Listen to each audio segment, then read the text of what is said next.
Hi, this is Betty again. We're going to start with Whispers in the Wind, Chapter 2. Close to the town of Durango, they turned off the main highway and headed south towards Mesa Verde.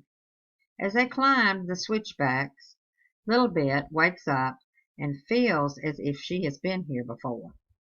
It was late in the evening, and they had to find a place for the night. There was a national park campground on the western slope of the mesa. The Spanish named the place well, for it was a green table 100 yards in, and you were in the wild. It looked like you had stepped back 100 years ago. Boys, pitch your tent, and I will get the food ready to cook. Gary, get the fire going, please. I am glad we picked up some wood back in Durango, said Little Bit. The tent was up in no time, and the food has the campground smelling good.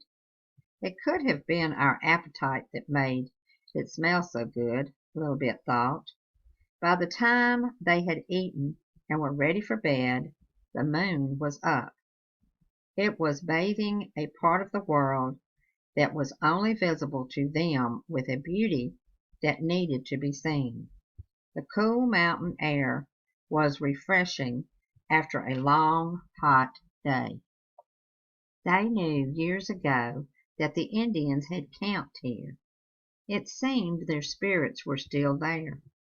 There were the remains of a rock wall of paintings above where they had parked.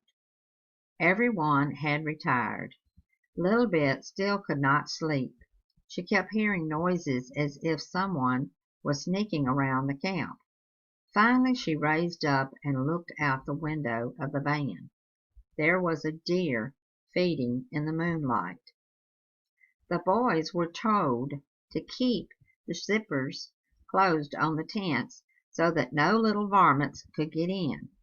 Any animals were not welcomed in the boots or sleeping bags. There was a commotion in Lynn and Mark's tent. Seems that they had not pulled the zipper up on the tent, and they were busy getting a little ground squirrel out. Early the next morning there was a wisp of dirt in the air. The wind had gotten up earlier than they had. Lynn and Mark had already packed their things and were storing them in the back of the van. "Let's go, you sleepy heads. Are you going to sleep all day?"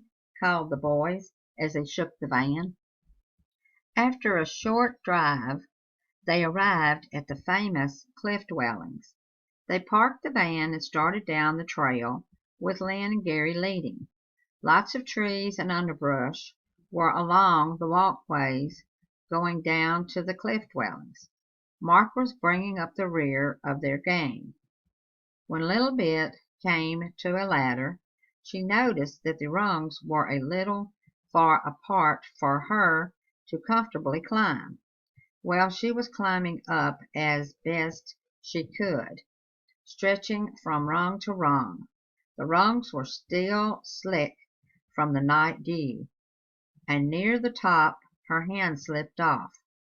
She started to fall back, but something or someone seemed to catch her. She then grabbed the other side of the ladder. "Mark, I'm glad you were there," she told him.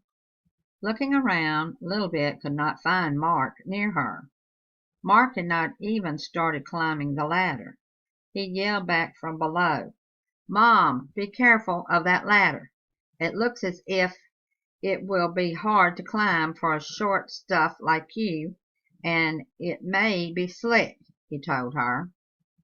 "Mark, someone caught me, or I would have had a bad fall." "Mom, I looked up and saw it was dangerous before I started climbing, and I saw nothing." "Your personal ghost must have caught you. Your reflexes are good for an old woman," teasing her as always. Little Bit storms over to the bench to sit down and think.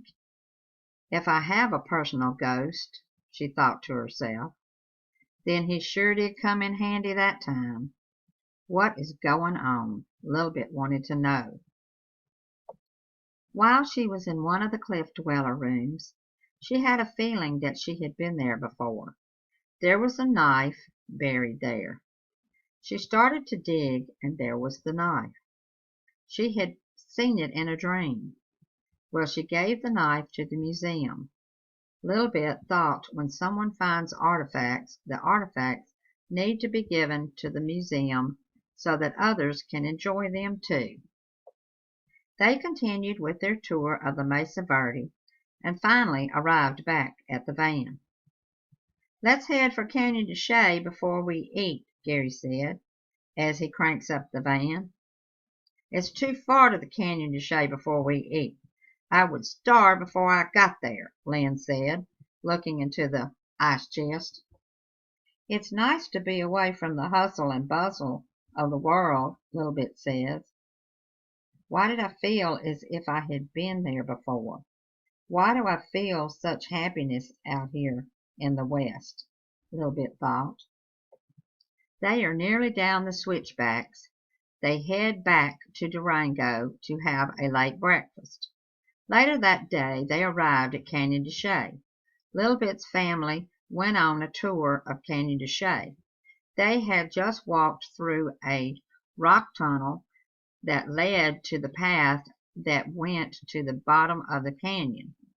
There was a steep place along the side of a small cliff. Lilibet was being really careful, but the loose rocks made her slip. She fell again. Someone caught her, just like in the Mesa Verde. Mark was near, but swear he did not touch her. Whatever it was, it kept her from a nasty fall, and for a second she felt the soft kiss on her cheek again. Indian things fascinate Lilibet and her husband. Every Indian store they pass, they stop, if at all possible. She seems to be looking for something, but has never found it. She said that she is looking for her lucky necklace, whatever that was. She was wondering lately if she was not seeing glimpses of the past, but she knows that is not possible. This does happen to her at times that she is not napping. She feels as if someone kisses her upon the cheek and other times upon the neck. We all have dreams of some kind. Women dream of hunks on horses, and men just dream of women. Lilibet was learning to keep most of these experiences to herself. Well, most of them.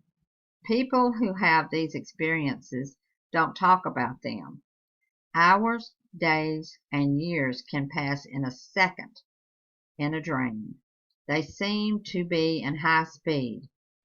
For Lilibet, the living of it now seemed almost real.